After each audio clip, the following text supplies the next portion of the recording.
Hey guys! So I'm sitting on a swing filming this. I really hope I don't fall off. I might walk around like sort of vlog style to shoot this video. I know that that can sort of be annoying if you're not watching someone's vlog on YouTube.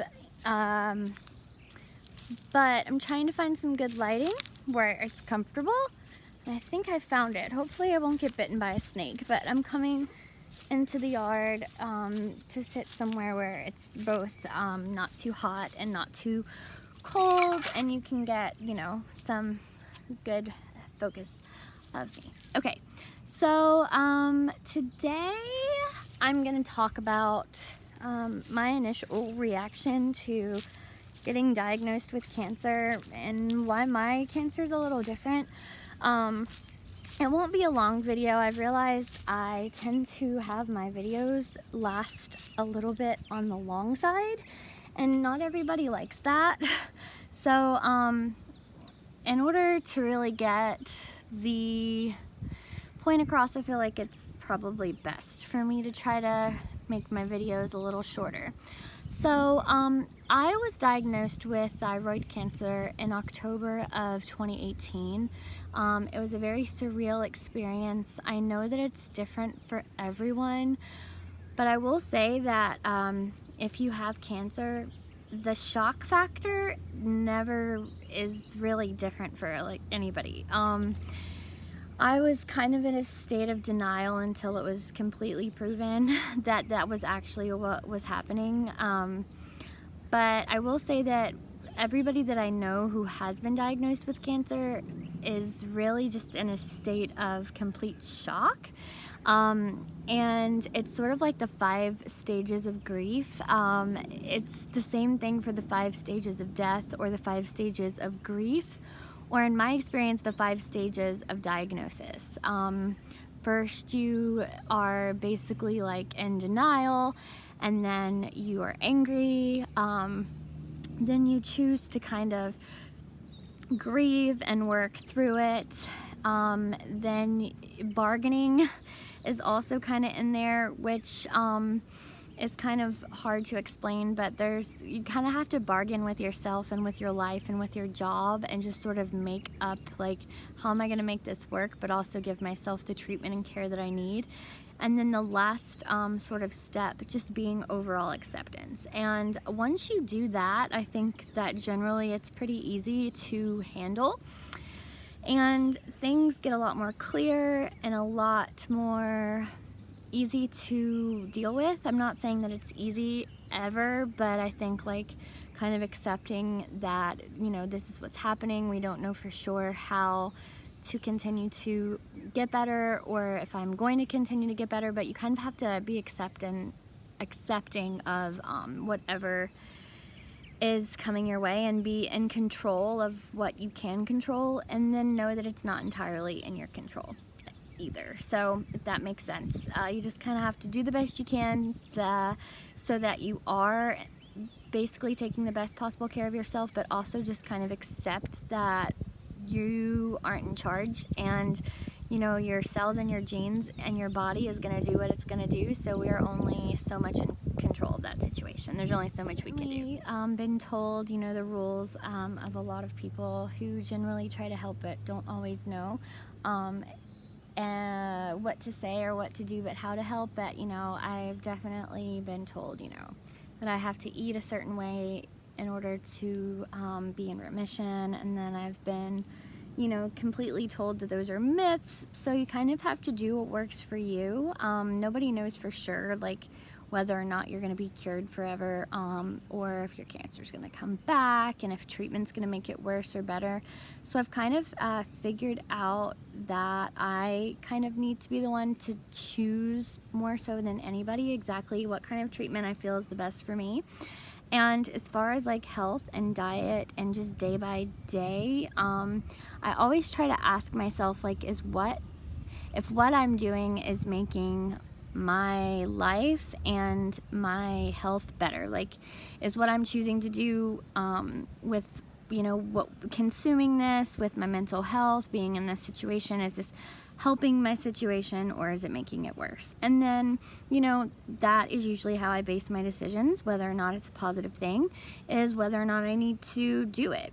But then, of course, there's days where I just want to eat cake, and I can't be too hard on myself because ultimately it is my genes deciding, what my fate is, and I kind of have to accept that. I can do my best, but I'm not in control of everything.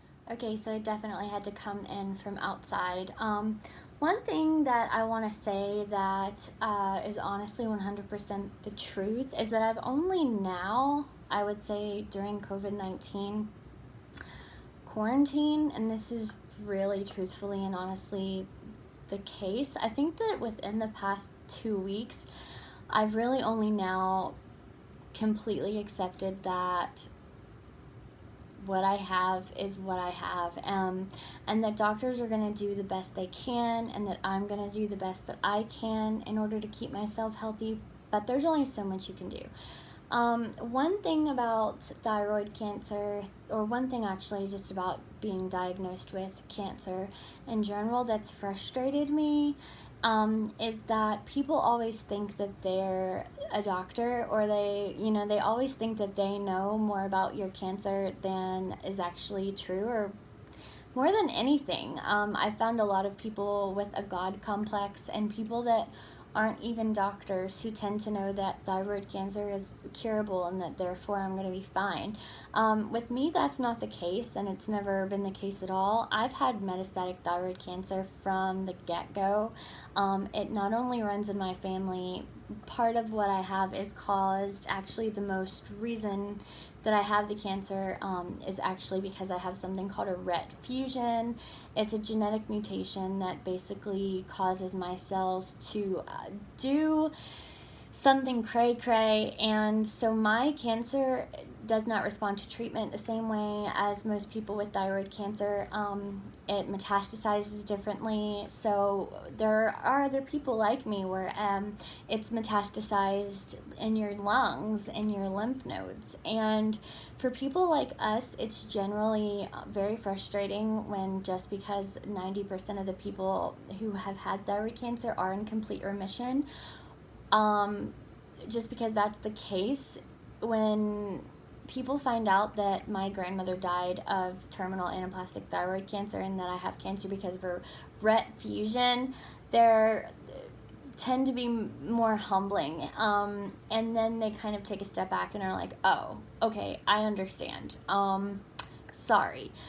So I guess what I'm trying to say is that not everybody knows, but a lot of times people think that they do, and just because the general population might have been completely cured because they have the certain type of cancer that you do, they don't have the certain type of cancer that you do. So it's a little bit frustrating to me, or it has been frustrating to me, when just because I have the certain kind of cancer, people think that they automatically know my fate, and that's not the truth.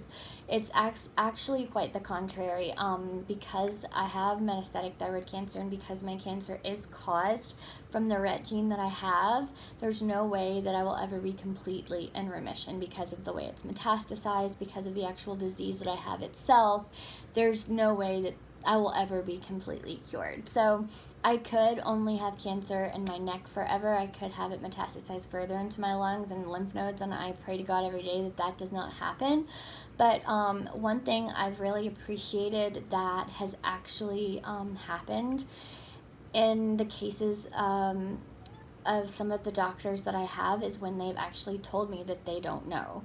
I would much rather a doctor tell me I don't know than them assume, or let alone a complete stranger assume, that just because I have thyroid cancer that I'm going to have the exact same fate as everybody else who had the mutation or had the cancer. So I hope that you're following me here. One thing that I really have been pleased with, and one thing that really helps me live with this, is the community that I found in people online, specifically through social media, that have actually been through what I've gone through, and people that are actually my age and sometimes even younger. It's really, really a great thing to find a community that is either a support group or a social media platform where you can connect with people that have the same thing that you have. Of course, everybody's different, and I stress on this so much. Not one person's disease is the same, just like not one person's fingerprint is the same or eye color is the same as another. We're all individually and special and unique in our own way. But relating to other people really, really does help. And so I would say that and just giving myself some grace and giving myself a break has been the number one thing that's really, really helped me in being okay with my life. And I'm grateful. I know that there's no way of predicting anything that's going to happen, so I just, plan for the worst and hope for the best. That's the best thing you can do. I've only now recently decided that I'm not going to be mad anymore, that, I'm doing the best I can. I'm going to get whatever treatment I feel is right for me and the best treatment plan possible, and that's all I can do. So thank you guys so much for watching my video. I hope that this has helped you in some way. If you've made it this long, if you would like my video, share my video, subscribe to this video, that would be amazing. YouTube is hard, and I really want to help other people.